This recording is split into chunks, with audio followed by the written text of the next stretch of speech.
Hey guys, Pro1701 here, and today we're going to be doing part one in a series talking about Jon Pertwee's Dalek stories. It's a three-part series, as Jon has three Dalek stories, and I'm going to be kind of doing them in order from my least favorite to my favorite.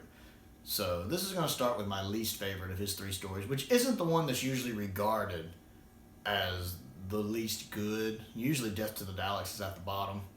But I actually like Death to the Daleks a little more than Planet of the Daleks. So we're going to talk about Planet of the Daleks first, as it's my least favorite. I just find it uninteresting. I don't get into this one. It has moments, but I don't really care for it. It's also the only one of the classic series stories that's gotten CGI enhancements, where I prefer the original version. The CGI enhancements detract from it. I'd rather watch the regular version. That's the only story I can say that about. Especially when you watch, like, you go on YouTube and you watch like side by side comparisons for the original and the original footage and the CGI footage. The original just looks better. There's a couple things that look better on the CGI version, like the viewpoint from the Dalek point of view from their eye stalk looks a little better on the CGI version. The scenes when you see all the animal eyes at night look a little better on the CGI version, but I'm fine either way on that. But I think the spaceship landing and taking off looks better in the original, just fits the footage better. And there's another shot too that's escaping me at the moment that I love the original version better too. My mind just went blank on it.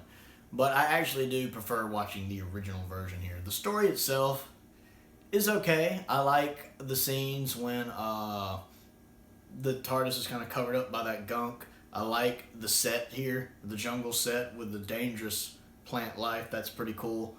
And it spews that stuff that can get on you. I like that Katie gets infected and you kind of see that growing on. They do a really good job with that stuff. It looks like a real fungus that's kind of getting on you. They do a really good job with that on special effects wise. Katie's really good in this one. She really gets a nice chance to shine in this one, making friends with the invisible creatures and then making friends with the Thals. I do like the Thals back in this one. I like that it has the one actor who also plays a Time Lord in War Games and a Time Lord in The Deadly Assassin. I like him. He kind of has that deep voice that's it has a lot of presence to it, so I like him as an actor. It's good to see him back here. Kind of nice to see the Thals back in, less primitive, more spacefaring race here. They're more advanced here. I like that. The CGI scenes I was talking about. I like when the Dalek finds the invisible Dalek, and when the Doctor finds the dead invisible Dalek and he's spraying it to reveal it. That shot where it's revealing it in the original version looks way better than the CGI version. Way, way, way better. It's worth watching the original version just for that alone. Way better. Also, that plot line gets dropped really quick. The whole Daleks trying to learn the invisibility thing gets dropped fairly early on. It's like they have it just for that reveal, which is a cool reveal when Pertwee's just like, Daleks! It's a great way to end. I think it's episode 1. It's a great ending. But then they just kind of drop that. I guess the Daleks are like, well, this ain't working. Let's go on something else. And they're just kind of working on that virus for the rest of the story. The invisible creatures that are invisible, but they don't really use that much. They just make them run around in the little fur coats the rest of the story. Seems kind of pointless. Don't really care for it. Not really invested. Looks silly. Etc., etc., etc. I don't like the kind of imperial. What is it? The Dalek leader that shows up. The movie Dalek. I forget what he's called. He's not the Supreme Dalek, but like the Commander Dalek that shows up, and it's basically one of the Peter Cushing movie Daleks that's been modified. Don't like the design. Don't care for it. The big lights up. Don't. Love the scene when he shows up and the Dalek that had been in charge, he's like, well, you suck at this, so he just kills him.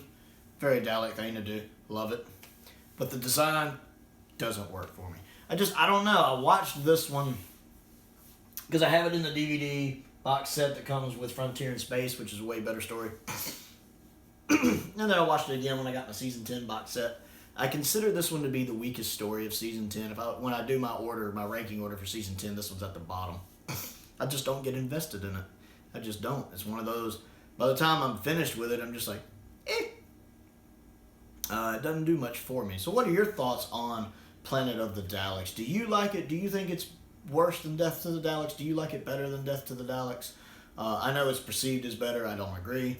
Let me know what you think down in the comments below. There's plenty of other things to do. Click the like button, click the subscribe button, click the bell for notifications. I have a Patreon page I have started if you would like to contribute to that. There's several different tiers there to let you vote in polls to determine reviews I do. Or there's other tiers that actually let you get video requests for things you would like me to watch, rank, review, etc., etc., etc. Check it out. It's in the description. Most importantly, though, stay safe out there. Thank you for watching.